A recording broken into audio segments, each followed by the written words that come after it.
Welcome back to Educatopia, where we explore the fascinating world of biology. In today's episode, we will be exploring cell transport, so let's dive right in. Diffusion happens because of the kinetic energy of the particles. It doesn't need an extra source of energy from respiration. However, sometimes a cell needs to take in substances when there is a very little of that substance outside the cell. In other words, against the concentration gradient. It can do this by another process called active transport. During active transport, a cell uses energy from respiration to take up substances, rather like a pump uses energy to move a liquid from one place to another. The pumps are large protein molecules located in the cell membrane, and they are driven by the breakdown of ATP.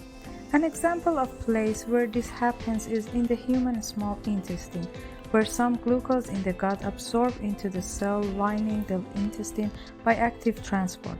The roots of plants also take up certain mineral ion in this way. Cells use active transport to control the uptake of many substances. Water moves across cell membranes by special sort of diffusion called osmosis. Osmosis happens when the total concentrations of all dissolved substances inside and outside the cell are different. Water will move across the membrane from the more dilute solution to the more concentrated one.